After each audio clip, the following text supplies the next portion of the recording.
Selamat datang di podcast kali ini yang bertujuan untuk memenuhi salah satu tugas pendidikan kewarganegaraan. Saya sebagai Yolanda sebagai host dan berikut narasumber ada Randi dan Zulfi dari Prodi DKV kelas A angkatan 2022 dan kami akan membicarakan terkait voucher palsu mahasiswa. Untuk pertanyaan pertama nih, langsung aja ya. Boleh. Menurut kalian penipuan itu gimana sih? Penipuan. Aku boleh jawab ya. Pertama. Menurut saya penipuan tuh tindakan yang dilakukan oleh seseorang untuk kepentingannya sendiri kan. Tapi hal yang dilakuin sama orang itu untuk mendapatkan keuntungannya tuh merugikan orang lain. Setuju nggak? Ya, saya juga setuju dengan apa yang disampaikan tadi. Jadi emang penipuan itu ya dilakukan oleh oknum yang ingin mengambil keuntungan dengan merugikan orang lain gitu. Dan tentunya biasanya merugikan melanggar hukum, terus melanggar agama mungkin, melanggar norma masyarakat gitu dan sebagainya. Oke, lanjut ya. Untuk pertanyaan kedua nih, gimana sih kasus penipuan yang sering kali terjadi di mahasiswa buat yang sekarang gitu? Penipuan ya. Sebenarnya ya, selama aku kuliah di UPI, aku boleh sharing-sharing ya. Iya. Nah, jadi waktu itu tuh aku pernah pengalaman karena penipuan di kampus. Jadi tuh saya tuh lagi buru-buru ke fakultas kan buat ngumpulin tugas. Tiba-tiba dihadang sama orang. Katanya tuh kayak mas boleh tunggu sebentar nggak gitu. Nah, iya. Terus waktu dihadang tuh saya tuh nanya kenapa ya mas. Terus dia bilang mas boleh bantu sebentar nggak. Jadi tuh saya tuh harus menjual voucher ini gitu. Kalian pernah denger penipuan modus voucher nggak? Ya, saya juga pernah sih waktu itu lagi jalan-jalan di Braga, pergi ke terus ini saya punya edisi saya dari bantuan COVID-19. Nah terus ini dengan kakak beli voucher ini seharga 100.000, kakak bisa tuker ke Baskin Robin, bioskop, Nah, karaoke. iya kayak gitu. Tapi kalau yang aku itu tuh dia bilangnya tuh kayak si vouchernya tuh dipakai untuk ngebantu anak-anak yang pengidap autisme waktu itu. Iya. Jadi kayaknya emang ini ya udah marak ya modus-modus penipuan kayak gitu. Yang tadi gimana dong ininya? Yang terakhirnya ceritanya. Terakhirnya gimana? Waktu dikasihin voucher terus ngapain gitu? Iya. Jadi waktu dikasih voucher kan dikasih tahu ini kami dari kelompok Kan lembaga gitu, lembaga yang punya lembaga yang buat ngebantu kesehatan di Indonesia gitu, bidang kesehatan. itu. Nah mereka tuh jadi nawarin voucher yang katanya tuh uang hasilnya tuh untuk ngebantu kanker, ngebantu COVID-19 gitu. Nah voucher itu kan ada banyak kan, kayak dari makanan, hotel, iya kan, karaoke, yang hiburan gitu kan. Nah mereka tuh jualnya tuh seharga 150.000 atau 200 kalau nggak salah, kan mahal juga ya kan.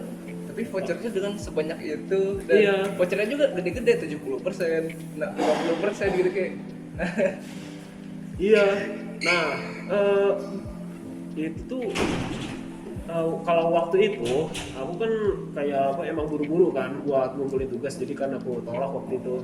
Nah, waktu selesai itu tuh aku tuh dengar dari temen kalau itu tuh kalau modus kayak gitu tuh emang sebenarnya tuh modus penipuan yang marak di mahasiswa. Kalau orang lain dia tuh ada yang cerita waktu ditukerin vouchernya ke toko-toko yang ada di vouchernya itu nggak bisa. Ternyata tuh emang itu tuh cuman buat menipu doang, nggak berlaku vouchernya gitu. Oke, lanjut ya. Atau Zulki ada mau menambahkan lagi? Tidak ada. Lanjut. kan yang tadi kan itu kan ceritanya adegannya langsung di tempatnya gitu ya. Iya. Kalau di digitalnya sendiri ada gitu atau pernah? Itu tentu banyak ya, kita sering lihat kayak di Instagram gitu. Terus di Shopee tuh biasanya kadang ada kayak apa ya, yang sekarang lagi musim tuh mystery box. Oh. Kayak gimana? Kayak mystery box di komen itu apa, di komen online itu kan, di komen tokonya itu orang-orang saya dapat iPhone, saya dapat iPhone. Iya. Padahal jadi harganya cuma 11.000. iya, jadi apa, penjualnya tuh ngejualin mystery box yang dipasang di toko Iya, online. toko online. Jadi apa, mereka tuh kayak ngeyakinin si orang-orang yang ngeliat toko itu tuh kalau dari mystery box itu bisa dapet hal-hal barang-barang yang mahal gitu ya, iPhone lah. Padahal penipuan ya. Iya, padahal isinya cuma ngerti. Keren banget ya dapat HP tinggi ya, cuma bayar berapa? Iya, betul. Nah, kalau dari saya sendiri sih, modus penipuan yang lagi marak sekarang tuh, tahu nggak yang yang modusnya tuh ngirim file APK lewat WA. Jadi tuh kayak misalnya ini pihak kepolisian, Anda telah mendapatkan surat tilang. Nah, surat tilangnya itu dikirimnya itu dalam bentuk APK, installer di Android kan. Jadi kalau misalnya diinstal ya HP-nya kena virus. Jadi bahaya juga sih modus-modus penipuan zaman sekarang. tujuannya apa ya? Ya banyak sih. Kan kalau masang APK kayak gitu kan bisa apa? Dapat informasi yang penting juga data kan. diri kita, Data diri, mungkin iya. Bisa dijualin, bisa dipakai buat apa? Pinjol kali. Makanya bahaya.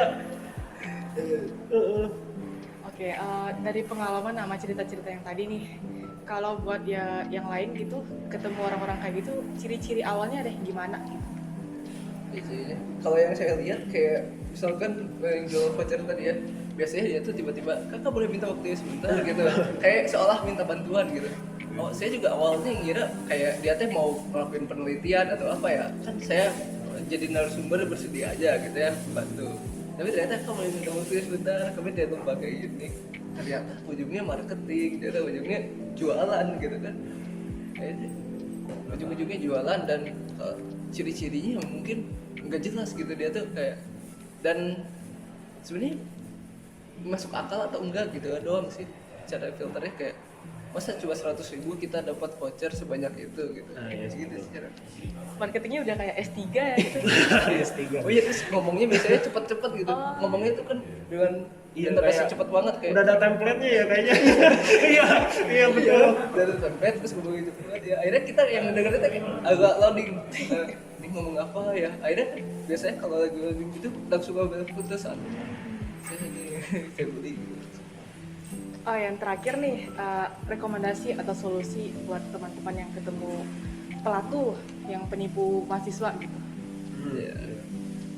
Menurut saya sih ya, yang paling penting yang harus dimiliki oleh semua mahasiswa atau semua orangnya ya dalam kasus ini, iya. Semua orang tuh ya kalian harus bisa membedakan yang mana yang menipu, yang mana yang enggak sih ya. Jadi kayak kalian tuh harus sering up to date lah tentang modus-modus penipuan yang ada di dunia kan. Kayak soalnya kan siapa tahu kalian juga bisa jadi korbannya selanjutnya gitu kan. Iya. Sebenarnya gampang sih, sebenarnya banyak penipuan tuh yang gak masuk akal.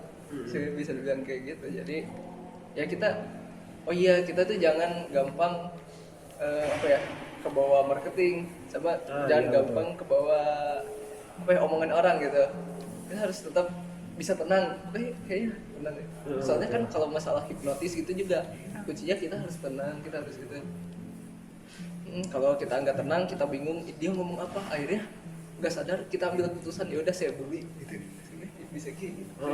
Kau ngomong gitu jadi keinget ada istilah it's good to be true, it's too good to be true. Jadi kalau misalnya ada hal yang terlalu yang terlalu bagus untuk terjadi, kayaknya itu tuh bukan hal yang nyata gitu.